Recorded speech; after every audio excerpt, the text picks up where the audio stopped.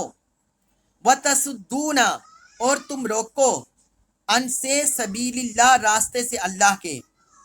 توعدون تم ڈراؤ، وتصدون ان سبیل اللہ اور تم اللہ کے راستے سے روکو، من اس شخص کو آمن جو ایمان لے آیا بھی اس پر، اور جو اس دعوت پر ایمان لے آیا ہے تم انہیں راستے سے روکو، فرمایا تم ایسا نہ کرو، وَتَبْغُونَهَا وَتَبْغُونَ اور تم تلاش کرتے ہو ہاں اس میں،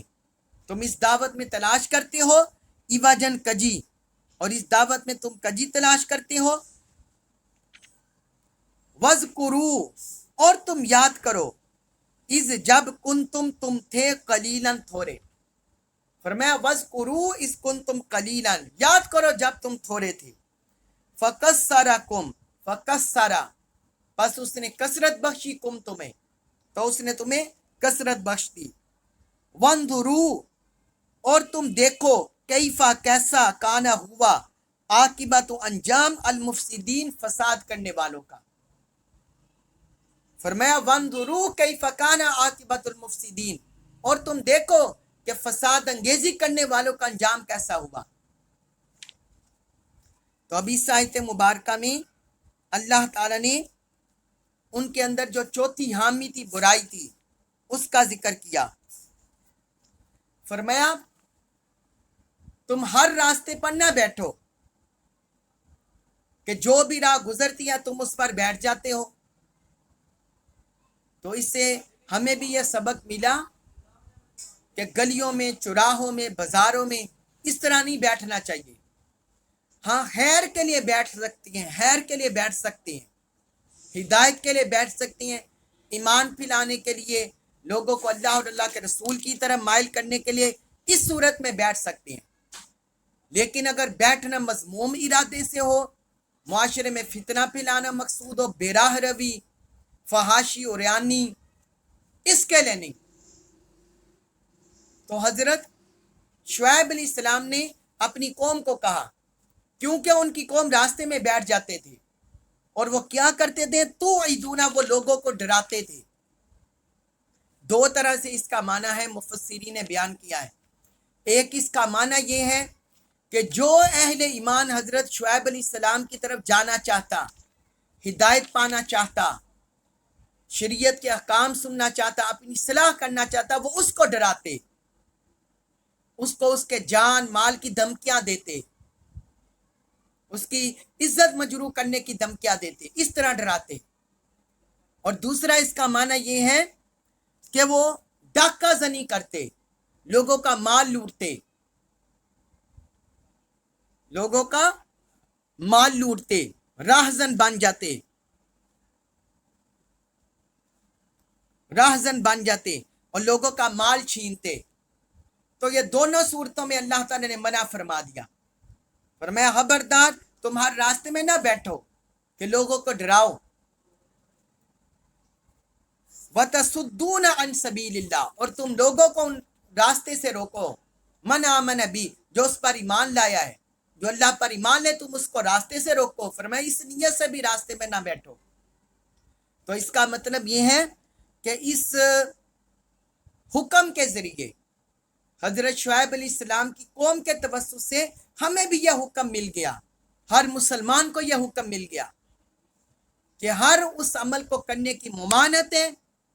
جو اللہ کے راستے سے اس کو دین کے پھیلانے میں رکاوٹ بنے، اس کے دین کی ترویج میں رکاوٹ بنے، چاہے اس کا تعلق قومی لیول پر ہو، قومی پالیسیوں کے ساتھ ہو، بین الاقوامی پالیسیوں کے ساتھ اس کا تعلق ہو، میڈیا کے ساتھ تعلق ہو، سوشل میڈیا کے ساتھ تعلق ہو، معاشرتی، سماجی، قانونی، سیاسی، مذہبی کسی رویے کے ساتھ بھی تعلق ہو، اگر کوئی عمل بھی اللہ کی راہ میں اور اس پر ایمان لانے میں، اللہ کی اطاعت کرنے میں رکاوٹ بنے گا، اس سے منع کر دیا کہ ایسا عمل نہیں کرنا۔ فرمایا وَتَبْغُونَ عِوَجًا، تم اس میں کجی تلاش کرتے ہو، لوگوں کو روکتے ہو، انہیں دین سے باز رکھتے ہو، اللہ کی اطاعت سے باز رکھتے ہو۔ فرمایا وَتَبْغُونَ عِوَجًا، تم اس دعوت میں کجی تلاش کرتے ہو کہ تمہیں اس دعوت میں کوئی کجی، کمی، کوئی نقص مل جائے، تم یہ تلاش کرتے ہو، اپنی صلاحیتیں اس پر صرف کر رہے ہو تاکہ لوگوں کو دین حق سے پھیر دو، انہیں اللہ کی اطاعت سے، اللہ کے دین سے پھیر دو۔ وَتَبْغُونَهَا عِوَجًا، اس وجہ سے تم یہ ہتھ کنڈے استعمال کرتے ہو۔ پھر فرمایا وَاذْكُرُوا إِذْ كُنْتُمْ قَلِيلًا فَكَثَّرَكُمْ، جس طرح اللہ تعالیٰ نے حضرت ہود علیہ السلام کی قوم کو نعمت یاد کرائی تھی، حضرت صالح علیہ السلام کی قوم کو بھی اپنے انعامات یاد کرائے تھے، تو یہاں اللہ تعالیٰ نے حضرت شعیب علیہ السلام کی قوم کو بھی اپنا انعام یاد کرایا۔ فرمایا یاد کرو جب تم تھوڑے تھے تو اللہ نے تمہیں کثرت بخش دی، تم عدد کے لحاظ سے تھوڑے تھے، تعداد کے لحاظ سے اللہ نے تمہیں عدد میں اضافہ کر دیا، وسائل تمہارے محدود تھے، اللہ نے تمہیں وسائل زیادہ عطا کر دیے، مال و دولت کے لحاظ سے تم محدود تھے، اللہ تعالیٰ نے وہ بھی تمہیں عطا کر دیے، یعنی تمہاری افرادی قوت میں، مالی لحاظ سے اور وسائل کے لحاظ سے اللہ نے تمہیں کثرت بخش دی۔ تو یہ کثرت بخشنے والا تمہیں کون ہے؟ تمہارا پھیلاؤ کرنے والا کون ہے؟ پھر آگے فرمایا وَانظُرُوا كَيْفَ كَانَ عَاقِبَةُ الْمُفْسِدِينَ، اگر اب بھی اللہ کا انعام کو نہیں سمجھے اور اب بھی اگر تم انحراف کرتے ہو تو دیکھو ان لوگوں کا قصہ پڑھو، ان لوگوں کے احوال دیکھو جنہوں نے زمین میں فساد کیا، ان کا انجام کیسا ہوا۔ اللہ تعالیٰ نے دیکھے انہیں بھی تنبیہ کر دی، ساتھ انہیں اپنا انعام بھی یاد کرا دیا اور ساتھ انہیں تنبیہ بھی کر دی، ترغیب و ترہیب۔ یہ ایمان کا حسن ہے، ترغیب اور ترہیب، اللہ کی نعمتیں بھی انسان کو یاد دلائی جائیں، اللہ کا غضب اور اس کے عذاب سے بھی انسان کو ڈرایا جائے، تاکہ نعمتیں ملنے پر انسان مغرور نہ ہو، نہ شکرا نہ ہو۔ اس وجہ سے انسان کو ترغیب اور ترہیب دونوں کلام الہی میں اللہ تعالیٰ نے انسان کی ہدایت کیا دونوں طرح سے۔ تو فرمایا پھر جنہوں نے زمین میں فساد کیا ان کا انجام پڑھو کہ ان کا کیا انجام ہوا ہے، حضرت نوح علیہ السلام کی قوم کا، حضرت ہود علیہ السلام کی قوم کا، حضرت صالح علیہ السلام کی قوم کا، حضرت لوط علیہ السلام کی قوم کا، ان کے احوال پڑھو کہ کیسا انجام ہوا ہے۔ اس کے بعد ہے سورۃ الاعراف آیت نمبر 87، اس میں فرمایا وَإِنْ، اور اگر، کانا ہو، طائفتن، ایک گروہ، منکم، تم میں سے، آمن، جو ایمان لایا ہو، بالذی، اس پر، ارسلت، مجھے بھیجا گیا ہے، بھی، جس کے ساتھ۔ فرمایا وَإِنْ كَانَ طَائِفَةٌ مِّنْكُمْ آمَنُوا بِالَّذِي أُرْسِلْتُ بِهِ، اور اگر تم میں سے کوئی ایک گروہ اس دین پر جس کے ساتھ مجھے بھیجا گیا ہو ایمان لے آیا ہے، وَطَائِفَةٌ، اور ایک گروہ، لم، نہیں،